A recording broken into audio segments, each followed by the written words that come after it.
Good morning students.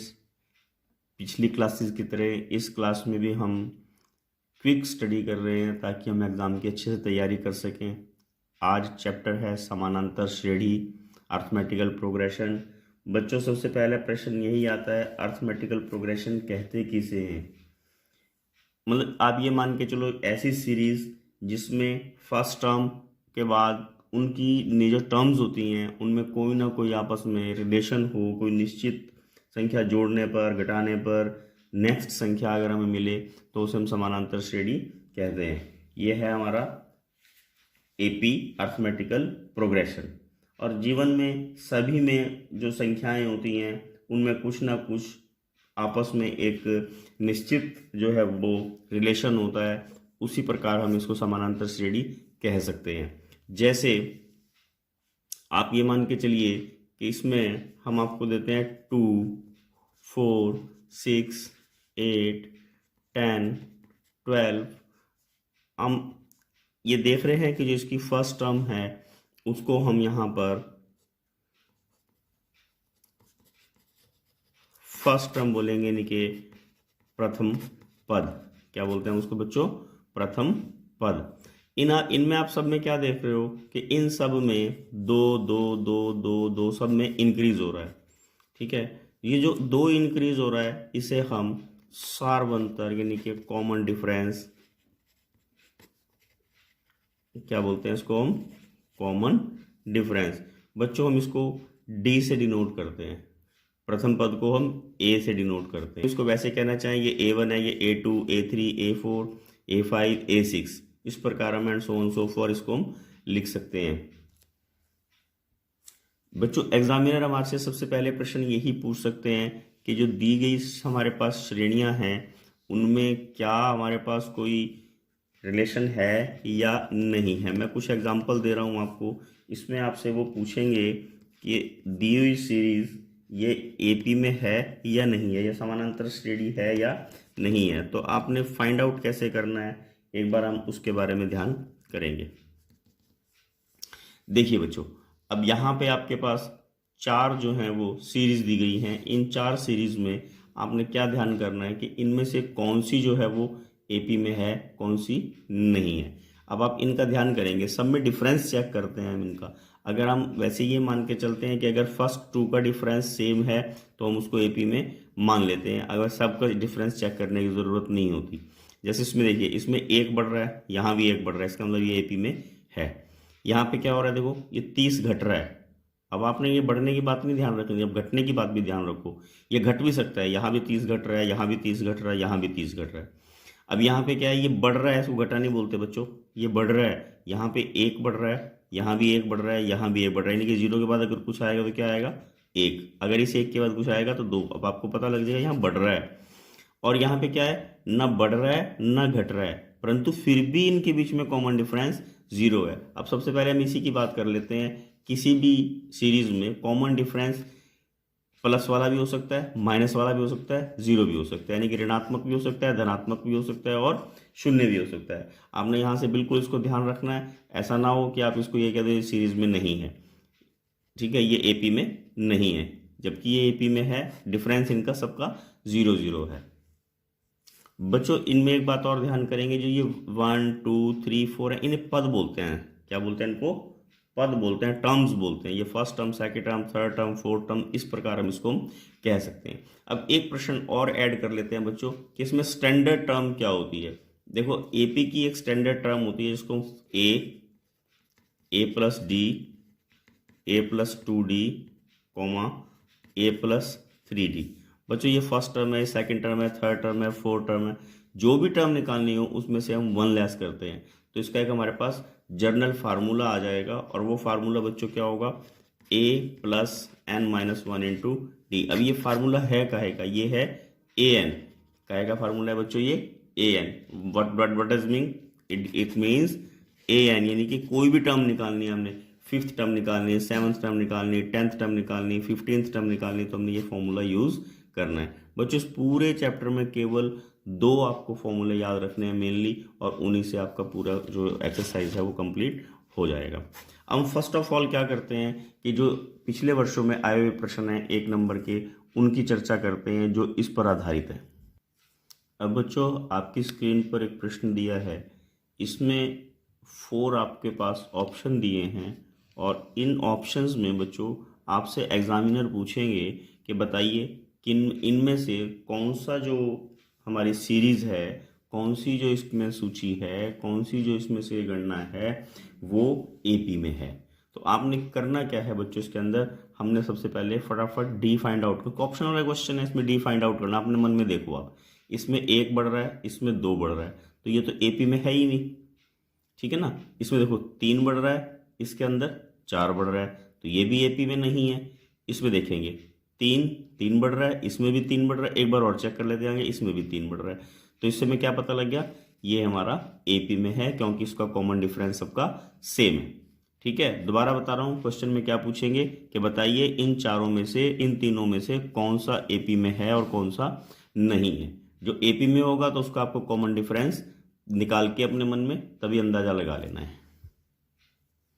बच्चों अगले प्रश्न में देखो, -1.2, -3.2, -5.2 और अगले में लिखा 2, 5, 7, 9, 1 का स्क्वायर, 2 का स्क्वायर, 3 स्क्वायर, 4 स्क्वायर और नन ऑफ दीज। आपने यहाँ पे भी क्या करना, फाइंड आउट करो इनका डी, और डी फाइंड आउट करके आपने ये अंदाज़ा लगाना है कि क्या ये एपी में है या नहीं है। अब फर्स्ट ऑफ ऑल इसको देखते हैं हम, -1.2 और उसके बाद -3.2। अब बच्चों आप देख रहे हैं इनमें सब में हमारे पास संख्याएं घट रही हैं, यहाँ पे 2 घट रहा, यहाँ पे फिर 2 घट रहा। अब इसको हम थोड़ा सा चिन्हित कर लेते हैं, इसको हम मार्क कर लेते हैं कि ये घट रही हैं। नेक्स्ट भी चेक कर लेते हैं। कभी ऐसा नहीं करना आपने फर्स्ट चेक करके छोड़ दिया, फर्स्ट चेक करके उसके बाद आपने ऑप्शन वाले क्वेश्चन में क्या ध्यान रखना, यहाँ लास्ट में option all of the above तो नहीं है। अगर यहाँ पे ऑप्शन दिया हो ऑल ऑफ द अबव तो आपने सबको चेक करना, अदरवाइज आपने फर्स्ट को देखा और उसको आंसर को टिक कर दिया। मेरे पास यहाँ पे नन ऑफ दिस था, तो नन ऑफ दिस मतलब ये तो है ही है, नन ऑफ दिस तो पॉसिबल ही नहीं है, तो इसका मतलब हमारा ये आंसर क्लियर हो गया। अगर यहाँ पे ऑल ऑफ दिस, जो दोबारा बता रहा हूँ बच्चों, तो आपने इन दोनों को चेक करना, अदरवाइज इनको चेक करने की आपको ज़रूरत है ही नहीं। बच्चों ये प्रश्न भी यहाँ पे 2, 4, 8, 12 ये सीरीज यहाँ पे 4 दी हुई है, इनमें हमें उन्होंने ये पूछा है कि बताइए कौन सा एपी में है या कौन सा इसमें एपी में नहीं है। इन संख्याओं में, इन सूचियों में कौन सा एपी में है कौन सा नहीं है, हमने उसी तरह ध्यान रखना है। यहाँ पे फिर डी निकालना है, इन दोनों का डिफरेंस नजर आ रहा 2, इनका दोनों का डिफरेंस कितना नजर आ रहा बच्चों 4, तो ये एपी में नहीं है। अब इनमें देखेंगे, अब ये समझ नहीं आ रहा ना, 2 मिनट के लिए इसको छोड़ देते हैं, कोई बात नहीं, इसको ध्यान रखना है, बाद में कैलकुलेट करेंगे। अगला देख लेते हैं। अब यहाँ पे देखो 4 घट रहे, सॉरी 4 बढ़ रहे, फिर यहाँ 4 बढ़ रहे, फिर यहाँ 4 बढ़ रहे। अब ये तो एपी में नज़र आ रहा है, क्योंकि सब में जो है कॉमन डिफरेंस सेम नज़र आ रहा है। इसमें नहीं है, इसमें 2 बढ़ रहे हैं, इसमें 6 बढ़ रहे हैं, ये भी नहीं हुआ, ये भी कैंसिल हो गया। अब यहाँ हमारे पास ऑल ऑफ द अबव या नन ऑफ द दीज नहीं है, तो इसलिए हमारे पास एक संख्या नज़र आ रही है, हम इसको यहाँ पे टिक कर देंगे और हमारा आंसर हो जाएगा -10, -6, -2, -2। ये हमारी संख्या एपी में है, क्योंकि इनका कॉमन डिफरेंस सबका सेम है। अगले प्रश्न में ऑप्शन देखेंगे, A square, A cube, 1 square, 3 square, 5 square, 7 square, A, 2a, 3a, 4a, 1, 3, 9 और 27। इनमें से कौन सा एपी में है और कौन सा नहीं। तो थोड़ा सा इसमें आपको देखने में टिपिकल लग रहा होगा। आप ए स्क्वायर, ध्यान कीजिए, ए स्क्वायर माइनस ए, अगर इसको हम कैलकुलेट करेंगे तो ये ए ऐसा आ जाएगा, और ए क्यूब माइनस ए स्क्वायर को करेंगे तो क्या आ जाएगा, ए स्क्वायर बराबर निकाल के a-1, तो ये दोनों सेम नहीं है, तो ये एपी में नहीं है। अब ये स्क्वायर वाली संख्या है, 1 का स्क्वायर 1 होता है बच्चों, 3 का स्क्वायर 9 होता है, 5 का स्क्वायर 25 होता है, तो ये भी एपी में नहीं है, ये भी नहीं हुआ एपी में। अब इनमें सब में क्या है, देखो ए का डिफरेंस है, सब में सबका कॉमन डिफरेंस सेम है, तो ऑप्शन सी हमारा इसके अंदर सही आंसर होगा।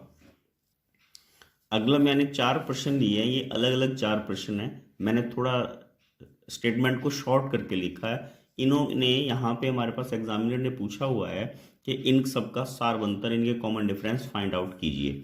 अब आपने करना क्या है, इसमें लंबा चौड़ा आपने कोई काम नहीं करना, केवल वहाँ पे ऑप्शन लिखे होंगे उसको आपने टिक करना है, या बिना ऑप्शन के भी पूछ सकता है आपसे। आप देख रहे हो यहाँ पे 3 के, अब इसमें आपने ये नहीं देखना ये एपी में है या नहीं है, केवल आपने ये देखना है इनका कॉमन डिफरेंस कितना है, बस आपने देख के क्या बता देना, यहाँ से डी घट रहा है ये भी ध्यान रखना है, तो आपने डी इज इक्वल टू -2 लिखना है। ठीक है, अगर ये बढ़ रहा होगा तो +2 लिखना है। तो आंसर यहाँ हमारे पास कितना हो गया, डी इज इक्वल टू -2। अब आपको यहाँ अगर समझ नहीं आ रहा तो आप सेकंड वाला ही देख सकते हैं, इनमें कितना बढ़ रहा है, 3 के बाद क्या आ रहा है यहाँ पे 7, तो इसका मतलब क्या है, d is equal to 4। D is equal to कितना हो गया बच्चों, 4। अब यहाँ पे क्या करते हैं, जब हमारे पास हर बराबर हो तो अंश को हम घटा देते हैं। 5 में से 1 गया 4, 4/3, 9 में से 5 गया 4, फिर 4/3, तो यहाँ पे भी आप इसको क्या रखें, d इज इक्वल टू 4/3। अब नेक्स्ट में देखो, फिर मैं बार बार कह रहा हूँ, सब चेक करने की ज़रूरत नहीं होती बच्चों, इसमें हमने ये ध्यान करना होता है कि फर्स्ट 2 में क्या डिफरेंस है, और ये 1.1 आ जाएगा। तो अब आपको जर्नल सी चीज़ बता देते हैं हम, और जर्नल फार्मूला क्या होता है आपसे पूछ लेता है, डी का फार्मूला क्या है, डी कैसे फाइंड आउट करते हो, तो आपने बोलना A2 - A1। क्या बोलना बच्चों आपने, A2 - A1, यानी कि second term minus first term, ये हमारे पास कॉमन डिफरेंस का फार्मूला होता है। बच्चों कई बार एग्जामिनर इन्हीं प्रश्नों में आपसे कुछ चीज़ बढ़ा देते हैं, जैसे आपको यहाँ ये दे दिया 3 1 -3 -1 3, बताइए इसमें फर्स्ट टर्म और कॉमन डिफरेंस कितना है। तो फर्स्ट टर्म आपकी क्या है इसके अंदर बच्चों, 3। वैसे भी पूछ सकते हैं आपसे, तो आपने क्या लिखना, a is equal to 3, first term को हम a लिखते हैं ना, तो a इज इक्वल टू 3, और d कितना हो गया, -2। इसी तरह आप इन चारों में भी a और d दोनों बता सकते हैं। बच्चों ये प्रश्न भी 2020 में पेपर में आया हुआ है, इसमें आपको टर्म दी हुई है 7 10 13 और 16, 7 10 13 और 16। Find out the 12th term, आपने 12वीं टर्म निकालनी है। अभी हमने आपको जनरल फार्मूला बताया था an का, an क्या होता है बच्चों, a + n-1 इंटू डी। अब n जैसे यहाँ 12 है, तो हमें अगर यहाँ 12th टर्म निकालनी है तो बच्चों हम लिखते हैं a + 11d, बस ज़्यादा हमने कुछ नहीं करना, a + 11d। a तो हमें डायरेक्ट पता है 7 है, प्लस 11 इंटू यहाँ d आना है। अब d आप देख के भी, क्योंकि 1 नंबर का प्रश्न है, आप ज़्यादा लिख के करने की ज़रूरत नहीं है, आपको नज़र आ रहा है कि 3 यहाँ पे इंक्रीज हो रहे हैं। बस आपने ये ध्यान रखना है कि बढ़ रहे हैं या घट रहे हैं। अगर सीरीज में घट रहे हैं तो आपने डी को यहाँ पे माइनस शो करना है और माइनस लेना है, अदरवाइज आपका क्वेश्चन गलत हो जाएगा। तो ये आ जाएगा 7 + 33 और आंसर आ जाएगा हमारे पास 40। इस प्रकार के आपको प्रश्न और भी इसमें करने को मिलेंगे। मैं एक प्रश्न का अभ्यास आपको और कराता हूँ, देखिए प्रश्न क्या है बच्चों, यहाँ पे 10 7 4, यानी कि अब यहाँ क्या देख रहे हैं आप, यहाँ कॉमन डिफरेंस घट रहा है, ठिकाना क्या हमें 30वां पद। मैं अब उस ऊपर वाला जो फॉर्मूला था उसको डायरेक्ट लिख रहा हूँ यहाँ पे। 30वें पद के लिए क्या लिखूंगा, A30 is equal to a + 29d, a + 29d। a कितना है 10 + 29 और d कितना है, अब यहाँ ध्यान रखना है d घट रहा है तो ये माइनस लगाना जरूरी है, ऋणात्मक है, कितना घट रहा है 3। अगर आप यहाँ माइनस नहीं लगाओगे तो आपका आंसर गलत हो जाएगा, इसलिए आपने इसका भी ध्यान रखना है। अगले में देखोगे ये क्या करेंगे, 10 माइनस इसको मल्टीप्लाई करेंगे, क्या आ जाएगा, और ऐड करने पर -77 हमारे पास आंसर आ जाएगा। बच्चों इसी प्रकार आपकी स्क्रीन पर आपको 4 प्रश्न और नजर आ रहे हैं। इस फर्स्ट वाले में क्या पूछा, 11वां पद, दूसरे में 20वां, इसमें 10वां, इसमें 10वां। अब देखो यहाँ पे क्या हो रहा है बच्चों, ये बढ़ रहे हैं, इसको आप घटावा नहीं बोलेंगे, इसे बढ़ रहे हैं। आप ये प्लस की संख्या आ गई, माइनस के बाद ये बढ़ रहे हैं। अब यहाँ सबसे पहले कॉमन डिफरेंस ध्यान रखना, फर्स्ट टर्म ध्यान रखनी, उसी तरह से यहाँ कॉमन डिफरेंस क्या आ जाएगा, आप देख रहे हो कितना बढ़ रहा है, 3 के बाद डेढ़ आधा हाफ आया, हाफ के बाद 2 आया, अब -हाफ है ये ध्यान रखना, उसके बाद 2 आया। अब ये डी जो है प्लस में आएगा, इसका भी आपने ध्यान रखना है, ये आप स्वयं करेंगे। ये बच्चों सभी प्रश्न पिछले सालों पेपर में आए हुए हैं। ये देखो 2 7 12, इसमें जो आपने क्या देखना, 20वां पद निकालना। अब ये दोनों प्रश्न बच्चों 2017 में भी पेपर में, 18 में भी आया, 19 में भी आया, 20 में भी आया, तो आपने इन प्रश्नों को जरूर करना है, छोड़ना नहीं। इसी प्रकार बेटे कुछ प्रश्न और हमने छांटे हुए हैं। देखो यहाँ पे a कितना है -10 और d कितना है, आप देख रहे हो बढ़ रहे हैं, ये 4 है, d कितना है इसमें 4, और निकालना क्या हमने 20वां पद, तो क्या आ जाएगा a + 19d। मैं आपको हिंट दे रहा हूँ, आपने खुद करना है, a + 19d, a -10 + 19 into 4, calculate खुद करेंगे आप। यहाँ पे फिर देखिए a कितना है 1/3, अब d कितना आ जाएगा, इन दोनों का डिफरेंस नजर आ रहा होगा आपको 4/3, 15th स्टेप निकालना है हमने, 15th टर्म निकालनी है, तो क्या लिखेंगे a+14d, क्या लिखेंगे a+14d। केवल कैलकुलेशन ही आपने ध्यान करनी है, वो आपके लिए है बच्चों। अगले में देखेंगे 0.6, 1.7, 2.8, 3.9, 14th टर्म निकालनी है, तो a+13d का फॉर्मूला लगाएंगे। a कितना हो जाएगा यहाँ पे 0.6 और d कितना आ जाएगा 1.1। तो इसी प्रकार आपने 14th टर्म निकालनी है। इसमें देखिए 13, 15.5, 18, 20.5, 11th पद निकालना है, 11th टर्म निकालनी है, तो a+10d। a कितना है 13। अब यहाँ ढाई बढ़ रहे हैं, ढाई को क्या बोलेंगे हम 5/2, ठीक है ना। तो इसको भी आपने ध्यान रखना है, a+10d करके इसमें लगाना है फॉर्मूला। ये अगला है 5, 6.5, 8, 9.5, 15 टर्म निकालनी है, a+14d फॉर्मूला लगाएंगे। a यहाँ दिया हुआ है, बढ़ कितना रहा है 1/2 बढ़ रहा है, 1.5 बढ़ रहा है इसमें, तो 3/2 आ जाएगा d हमारे पास। इसको आपने सब्सटीट्यूट करके आंसर निकालना है।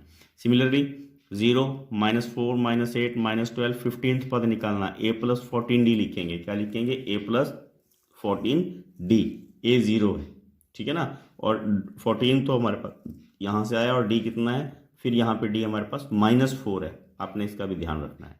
अगले प्रश्न में बच्चों जैसा आप देख पा रहे हैं, मैंने थोड़ा शॉर्ट करके लिखा है। उसने कहा है कि if third term of an AP is 5 and 7th term is 13, then find out the common difference. अगर तीसरा पद 5 हो और 7वां पद 13 हो, तो हमें उसका कॉमन डिफरेंस निकालना है। बच्चों तीसरे पद को हम क्या बोलते हैं A3, क्या बोलते हैं उसको हम A3। कितना दिया हुआ है 5, ठीक है। और 7वें पद को क्या बोलते हैं हम A7, वो कितना दिया हुआ है 13। अब तीसरा पद हमने लिखना सिखाया था, फार्मूला क्या बताया था a+n-1 इंटू डी। n3 है, n-1 के तो क्या हो जाएगा 2 रह जाएगा, तो हमारे पास क्या बन जाएगा a+2d इज इक्वल टू 5। ये एक इक्वेशन बन गई। और इसी तरह से हमारे पास a7 है, इसको हम क्या लिखेंगे बच्चों a+6d इज इक्वल टू 13। आपको इलिमिनेशन मेथड इससे लास्ट चैप्टर में हमने बताया था, तो हम क्या करेंगे यहाँ पे इसको साइंस को चेंज कर देंगे और यहीं पे इसको कैलकुलेट करेंगे। अब यहाँ पे बच्चों 6 का साइन क्या माना जाएगा माइनस, क्या माना जाएगा माइनस। अब 6 और 2 में बड़ी संख्या क्या है 6 का साइन माइनस है, तो हमें माइनस कैरी करनी पड़ेगी। तो 6 में से 2 गए 4t। इसी तरह बच्चों यहाँ पे ध्यान रखेंगे, यहाँ पे 13 बड़ा है, 13 का साइन माइनस का है, तो हमने माइनस यहाँ पे लिखना है। 13 में से 5 गए 8। अब दोनों तरफ जैसे माइनस होगी तो हम इसको वैसे काट भी सकते हैं, ना भी काटें ऐसे ही छोड़ दें तब भी चल जाएगा। ये देखो कुछ बच्चे क्या करते हैं यहाँ काट देते हैं, तो क्या करते हैं वो ठीकेगा। अगर नहीं काटेंगे तो हम इसको ऐसे लिखेंगे, तब आंसर 2 आएगा, तब भी ठीक है। यहाँ काट देंगे तब भी ठीक है, यहाँ काटेंगे तब भी ठीक है। आंसर हमारे पास क्या आ गया 2। डी कितना आ गया हमारे पास 2। बच्चों अगला प्रश्न भी सेम ऐसे ही है, ये आपने करना है। देखो AP का तीसरा पद 4 है, तो आप इसको क्या लिखेंगे, मैं हिंट भी दे रहा हूँ आपको, a+2d इज इक्वल टू 4। और ये 9वां पद है, तो a+8d इज इक्वल टू -8। ये ध्यान रखना है, आपने सार्वंतर निकालना है। अभी आपको निकालना सिखाया ऊपर हमने, जैसे यहाँ पे आपने देख रहे होंगे, यहाँ पे जैसे हमने किया था उसी तरह आपने इस सम में भी यहाँ पे हल करना है। यहाँ पे जैसे आपको 4 दिया हुआ है तीसरा पद, तो a+2 इज इक्वल टू 4 आ जाएगा। यहाँ पे 9वां पद दिया हुआ है, तो यहाँ पर आपके पास a+8d इज इक्वल टू -8 आ जाएगा। जब साइन चेंज करोगे तो यहाँ आपको, क्योंकि यहाँ -8 है तो आपको यहाँ प्लस करना पड़ेगा, और आपने इसको खुद कैलकुलेट करना है। अगला प्रश्न भी बच्चों ऐसे ही है, 11वां पद दिया हुआ, तो a+10d इज इक्वल टू 38। और 16वां पद दिया हुआ है a+15d इज इक्वल टू 73। अब यहाँ पे फर्स्ट टर्म निकालने को कही गई है, हम आपको ये सम भी एक बार करके दिखाते हैं बच्चों। 11वां पद क्या होगा a+10d इज इक्वल टू 38। और 16वां पद क्या होगा a+15d इज इक्वल टू 73। बच्चों आपको इसको सुगम करने के लिए, आसान करने के लिए आप क्या कर सकते हैं, जो 16वां पद है उसको ऊपर लिखो। देखो आपको एक और तरीका बताता हूँ, इसमें आपको आसानी रहेगी, वो माइनस की जो आपको दिक्कत आती है वो नहीं आएगी। अगर हम देखो इसमें चिन्ह चेंज करके इसको कैलकुलेट करेंगे, तो हमने क्या ध्यान करना, यहाँ -5d आएगा, और इसको घटाने में माइनस में वो थोड़ा सा हमें, कई बच्चों को जो है जो थोड़े से कमज़ोर बच्चे हैं उनको टिपिकल लगेगा, और टिपिकल वाले काम में हमें दिक्कत आती है। आंसर तो दोनों में सेम आएगा, ठीक है, इसमें आपको दिक्कत नहीं आएगी। देखो क्योंकि ऊपर बड़ा है नीचे छोटा है, सीधा 5d लिखा और ये 35। और d is equal to 35/5, that will be equal to 7। बच्चों हमने यहाँ पे क्या फाइंड आउट करने को कहा, एग्जामिनर ने तो हमें a निकालने के लिए कहा है, अब हमने तो d निकाल के छोड़ दिया ना, हमने क्या करना है, इस 7 को इन दोनों में से किसी भी इक्वेशन में सब्सटीट्यूट कर देना है, पुट कर देना है, तो हमारे पास a निकल जाएगा। जैसे a प्लस 15, अब d की वैल्यू कितनी है 7, यहाँ 7 लिख देंगे, इज इक्वल टू 73। ठीक है, समझ रहे हो ना आप। अब देखिए आगे क्या करेंगे आप, a प्लस 105, 15 7 105 होते हैं बच्चों, 73, और हमारे पास क्या आ जाएगा, a is equal to 73 minus 105, और a will be equal to, दोनों बड़े में कौन सा बड़ा है, माइनस का बड़ा, तो माइनस का साइन लगाएंगे। अब वो घटाना है, 5 में से 3 गए 2, और 10 में से 7 गए 3, -32 हमारे पास आंसर आ गया। ये प्रश्न सब वही हैं बच्चों जो पिछले वर्षों पेपर में आए हुए हैं। अगला प्रश्न देखिए, यदि एपी का तीसरा पद 12 तथा 10वां पद 26 है तो उसका 20वां पद क्या होगा। अब यहाँ पे थोड़ा सा अलग कर दिया, इसमें हमें ए भी निकालना पड़ेगा, इसमें हमें डी भी निकालना पड़ेगा, और इसमें हमने फिर 20वां पद भी निकालना है। एक बार इसको भी हम करके देखते हैं बच्चों।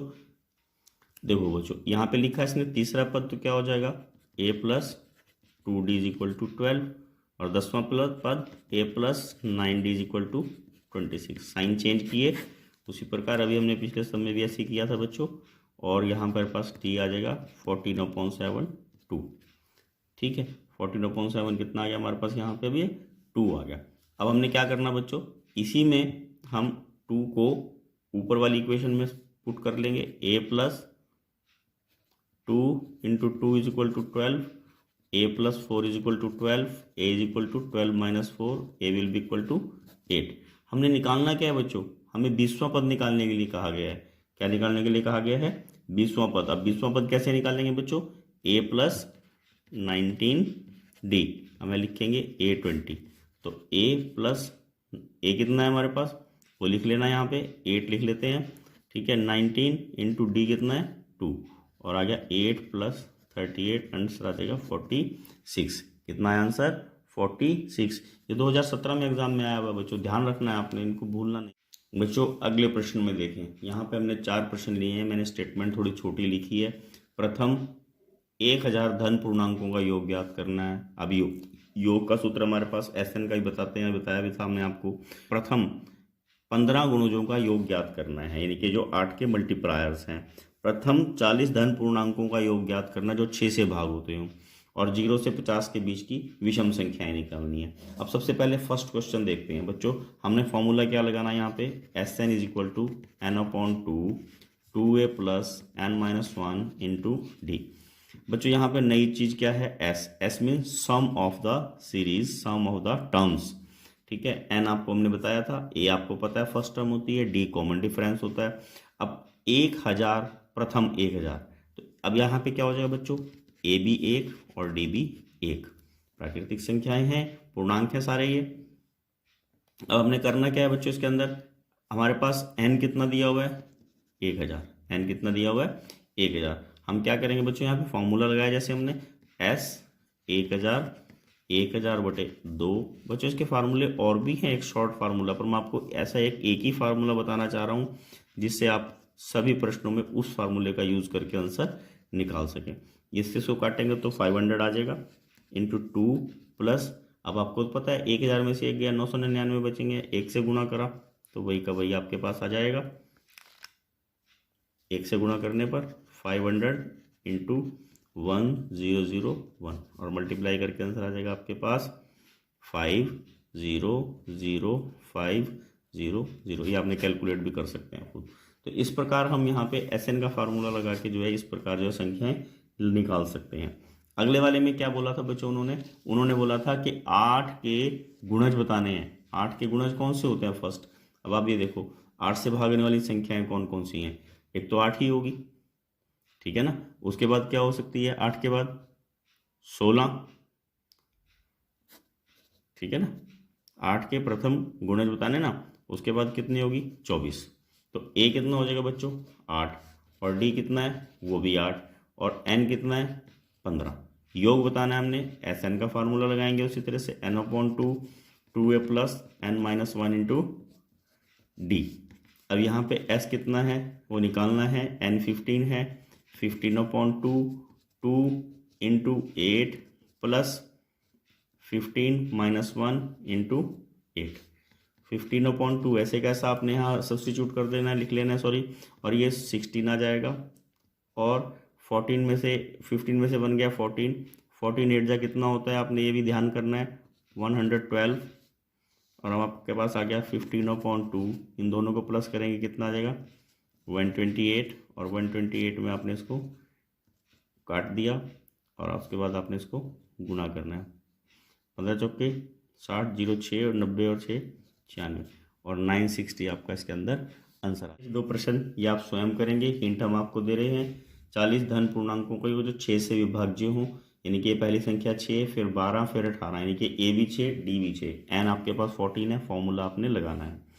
0 से 50 के बीच की विषम संख्याएं, विषम में कौन कौन सी लेंगे आप, 1 3 5 7, और अंत में क्या आ जाएगी 49, अंत में क्या आ जाएगी आपके पास 49। तो आपने कॉमन डिफरेंस आपका 2 आएगा, और ए आपका 1 आ गया, फार्मूला आपने वही सब्सटीट्यूट करना है। अब बच्चों इस प्रश्न में देखिए क्या कह रहे हैं वो, 2 अंकों वाली कितनी संख्याएं 4 से विभाज्य हैं। अब यहाँ SN नहीं बोला उन्होंने, योग नहीं बोला निकालने के लिए। 4 से 2 अंकों वाली, 2 अंकों वाली संख्याएं 10 से प्रारंभ होती हैं। कहाँ से प्रारंभ होती है, 10 से 99 तक। ठीक है, अब सबसे पहली 4 से भाग कौन सी होती है, 4 से भाग नहीं होती, उसके बाद 11 नहीं 4 से भाग होती, फिर आती है 12, तो ये 12 आ गई, और उसके बाद 12 के बाद 4 से भाग होने वाली 16, क्योंकि 4 प्लस कर देंगे ना, और लास्ट में 99 जो है वो भी 4 से भाग नहीं होता, आपको पता है ना 99 4 से भाग नहीं होता। आपने इसको तरीका क्या है, इसको भाग करके देख लो,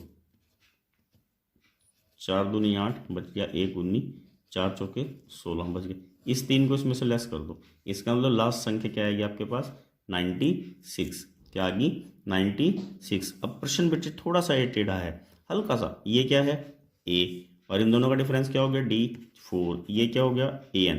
अब फार्मूला हमारे पास कौन सा लगेगा, फार्मूला लगेगा a plus n minus 1 into d equal to an। बच्चों आपका प्रश्न ये दिमाग में आ सकता है कि मैंने an को लास्ट में क्यों लिखा। जब भी हमारे पास an दिया हुआ हो तो हमने उसको बाद में लिखना है, अगर निकालना है तो उसको पहले लिखना, ये हमारे पास इजी प्रोसेस होता है, क्योंकि हमें बाद में इसको ट्रांसफर करने में दिक्कत आती है, ऐसे हमें दिक्कत नहीं आएगी। हमने यहाँ पे बच्चों n फाइंड आउट करना, d हमारे पास 4 है और ये 96 है। ध्यान से देखिए मैं क्या कर रहा हूँ, 12 ऐसे कैसा आ जाएगा प्लस 4n माइनस 4 और ये 96, ठीक है। 4n को ऐसे कैसा लिख लेंगे, 12 में से 4 गए 8 और ये 96, और हमारे पास क्या आ जाएगा 4n is equal to 96 minus 8, और 4n इज इक्वल टू इसको लेस करेंगे क्या आ जाएगा 88, और n इज इक्वल टू कितना आ जाएगा 88/4। बच्चों आपने इसको ऐसे नहीं ध्यान करना कि सर ने क्या किया हमने किया, आप कैलकुलेशन किसी भी मुताबिक कर सकते हैं, वो आपकी कैलकुलेशन ठीक होनी चाहिए, बस आंसर ठीक आना चाहिए आपका। ये बड़े प्रश्नों के एग्जाम्पल दिए हैं हमने जो एग्जाम में आए हुए हैं, तो इस प्रकार हमारे पास यहाँ n जो है वो 22 आ जाएगा। अगले प्रश्न में देखो उन्होंने बोला है 3 अंकों वाली कितनी संख्याएं 7 से विभाज्य हैं। सबसे पहले तो देखो कि 3 अंकों वाली सबसे पहली संख्या कौन सी होती है, 100 होती है। हम उसी तरह यहाँ पे एक बार अपने माइंड में कैलकुलेट करके देख लेते हैं कि 3 अंकों वाली सबसे पहली संख्या कौन सी है जो 7 से डिविजिबल है। यहाँ हमने एक ज़्यादा लेना है, तो 5 बचा, 5 इसके अंदर ऐड कर दिया, तो फर्स्ट टर्म कितनी आ जाएगी बच्चों इस सम में हमारे पास 105, और सेकंड 112, और लास्ट में क्या करना उसी तरह से हम क्या करेंगे बच्चों 999 जो है 3 अंकों की एक हमारे पास संख्या है, उसको हम 7 से डिवाइड करके देख लेंगे। 2 9 4 से डिवाइड करा 28 और 2 पे गया, फिर उसी तरह 14 5 बचा, इसमें से 5 लेस कर दो तो आ जाएगा 994। अब हमारे पास क्या सीरीज बन जाएगी 105, 112, 994।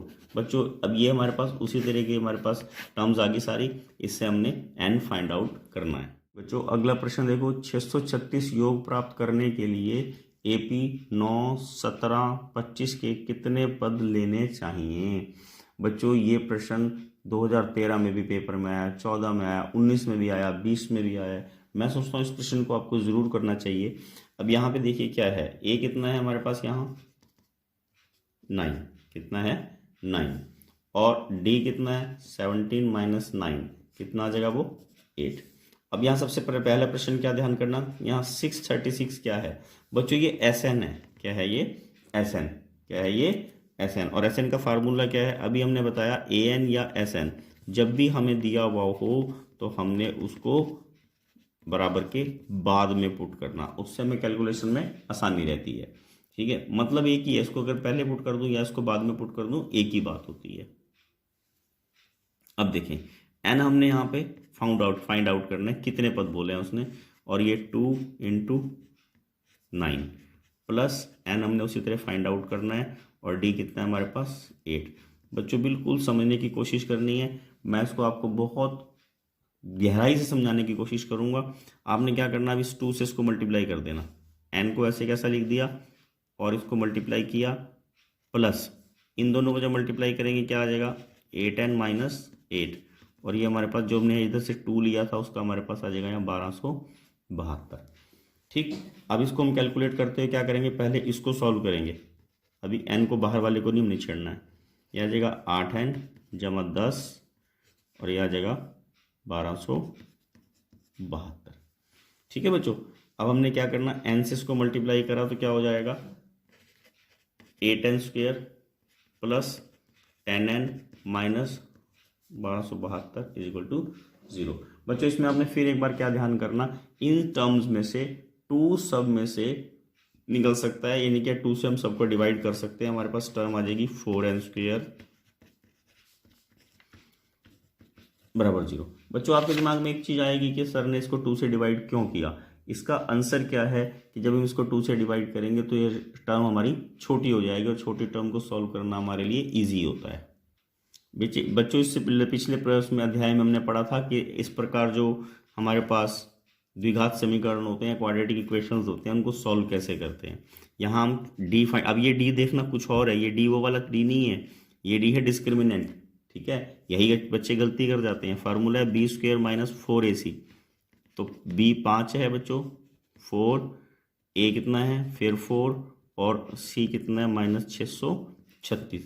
ठीक है, 5 का स्क्वायर कितना हो गया बच्चों 25, माइनस अब ये -2 आ गई तो ये क्या हो जाएगा प्लस, क्या हो जाएगा बच्चों ये प्लस हो जाएगा, और इसको आपने मल्टीप्लाई करके देख लेना है। और मल्टीप्लाई जब करेंगे आप इसको 4 और 16 से इसको मल्टीप्लाई करना तो आपके पास आ जाएगा 10176।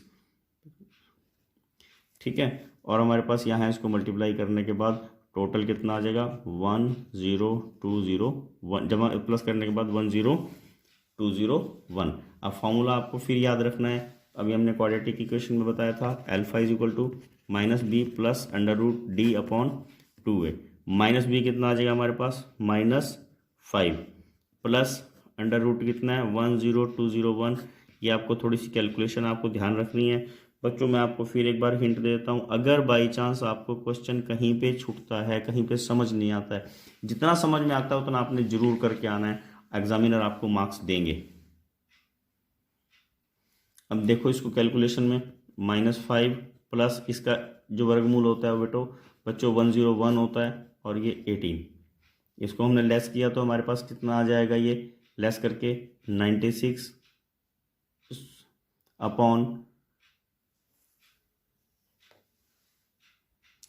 यहाँ बच्चों ध्यान करेंगे थोड़ा गलत लिखा गया, ये 4 आएगा तो ये 8 आना है, और ये हमारे पास 12 आ जाएगा। ठीक है, ये हमारे पास कितना आ गया यहाँ पे 12, और बीटा भी हम निकाल के देख लेंगे -b -√d/2a, ये -5। अब हमें वैसे d निकालना ज़रूरी नहीं है, मैं आपको यहाँ शॉर्ट में लिख रहा हूँ क्योंकि ये दोनों माइनस के आगे हमारे को n चाहिए बच्चे, हमें n जो है वो नेचुरल नंबर होना चाहिए, वो 12 आएगा, ये माइनस की टर्म आएगी, इसको हमने इग्नोर ही कर देना है क्योंकि ये हमारे पास क्वाड्रेटिक इक्वेशन का सम नहीं है जिसमें अल्फा और बीटा में दोनों निकालने ज़रूरी हो। तो हम यहाँ पे केवल अल्फा निकाल के 12 आंसर आप वहाँ पर बता सकते हो, क्योंकि n तो माइनस में पॉसिबल होता ही होगा ही नहीं ना यहाँ पे एपी में। अगला प्रश्न देखो बच्चों, एपी 24, 21, 18 के कितने पद लिए जाएं ताकि उनका योग 78 हो। फिर यहाँ पे योग का फॉर्मूला है, आपने सबसे पहले क्या ध्यान करना, a कितना है, a = 24, d कितना है, घट रहे हैं ना ये, तो हमने क्या करना 21 - 24 दैट विल बी = -3, क्या आ जाएगा ये -3, और ये क्या है हमारे पास SN, क्या है ये SN। फार्मूला उसी तरह लगाना बच्चों, हमने n/2 × 2a plus n-1 into d is equal to Sn। अभी हमने पहले ही बताया था कि जब भी Sn हमें दिया हुआ हो तो हमें उसको Sn को लास्ट में रखना है, स्टार्टिंग में नहीं, क्योंकि कैलकुलेशन में हमें नहीं तो दिक्कत आती है। n/2 2 इंटू डी ए कितना है, सॉरी 24, ठीक है, प्लस n-1 इंटू डी। अब डी -3 है। अब देखो मैंने कितनी बड़ी गलती कर दी, ये -3 ऐसे नहीं लिखना है, इसको हमें माइनस वाला हो तो डी को ब्रैकेट में लिखना पड़ता है हमेशा बच्चों, इसका आपने ध्यान रखना है। अब क्या करेंगे, n/2 ये कितना आ जाएगा 48, इसको साथ साथ मल्टीप्लाई कर देता हूँ, -3n प्लस 3 इक्वल टू 78। जब इसको मल्टीप्लाई करेंगे सेम साइन है, हमने पहले भी बताया आपको, जब सेम साइन मल्टीप्लाई होंगे आंसर प्लस में आएगा। तो इस 2 से हम इधर मल्टीप्लाई कर देते हैं, ध्यान रखना है, इस 2 से हम इधर मल्टीप्लाई कर देंगे, यहाँ से 2 को हटा देंगे, इसको इसमें प्लस किया -3n और इसको प्लस करके क्या आ जाएगा 51। कितना आ गया ये 51, ये बंद किया ब्रैकेट और ये हमारे पास इसको मल्टीप्लाई करके कितना आ जाएगा 156। कितना आ गया हमारे पास 156। जब इसको हम आगे कैलकुलेट करेंगे क्या आ जाएगा -3n² प्लस 51n, इसको हमने बराबर से इधर ले आना -156। अब ये एक टर्म हमारे पास ये बन गई है। इस टर्म में से हमने क्या करना बच्चों, इसमें से सब में से हम 3 निकाल सकते हैं, -3 से डिवाइड कर सकते हैं सब टर्म को। हम क्या कर सकते हैं, इसको हम -3 से सारी टर्म को हम डिवाइड कर सकते हैं। देखो -3 -3 जब इसको -3 से डिवाइड करेंगे क्या बचेगा n², इसको -3 से डिवाइड करेंगे 17n और इसको -3 से डिवाइड करेंगे ये आ जाएगा हमारे पास 52 इक्वल टू 0। अब इसको हम फैक्टर बना के भी हल कर सकते हैं, इसको हम द्विघात समीकरण से भी हल कर सकते हैं, जो आपको इसमें अच्छा लगे आप उसको हल कर सकते हैं। मैं आपको इस बार ये वाला क्वेश्चन फैक्टर से करके बताता हूँ। देखो एक बार फैक्टर भी आपको रिमाइंड हो जाएंगे, 1 इंटू 52, 2 इंटू 26। अब 3 के टेबल में ये जाएगा ही नहीं, 4 के टेबल में हमारे पास 13 पे चला जाएगा, 4 के टेबल में कहाँ जाएगा ये 13 पे। हमें 17 चाहिए, 17 हमें यहाँ से मिल जाएगा, इनको हमने छोड़ देना है। तो क्या करते हैं n², बड़े वाली संख्या का वही साइन लेना जो यहाँ पे है -13n, हमने प्लस किया था तब आया था 17, तो दोनों साइन सेम होने चाहिए। 4n plus 52 will be equal to 0 और n कॉमन निकाल दिया, n-13, यहाँ पे माइनस वही का वही आएगा, ये सेम टर्म यहाँ आनी है, तो दोनों में से 4 बचा, n-4 और n-13 will be equal to 0। अब आपने क्या ध्यान करना, हमारे पास क्या आ जाएगा n-4 is equal to 0, n is equal to 4 और सेकंड में n-13 is equal to 0, n is equal to 13। ये हमारे पास इसके 2 आंसर आ जाएंगे। देखो अगला प्रश्न थोड़ा टिपिकल दिया उन्होंने कहा 6 पदों का योग, क्या बोला है 6 पदों का योग। हम इसी को कैलकुलेट करते हैं पहले बच्चों। यहाँ n/2 into 2a plus n-1 into d is equal to Sn। हम इक्वेशन प्रिपेयर करते हैं इसकी, हमारे पास ना a है यहाँ पे और ना ही d है। हम यहाँ पे 6 क्या है, ये n है, तो हम क्या करेंगे 6/2 into 2a plus 6-1 into d is equal to 96। हमने क्या करना है ऐसे, इसको कैलकुलेट करना, ये 3 आ जाएगा into 2a plus 5d is equal to 96।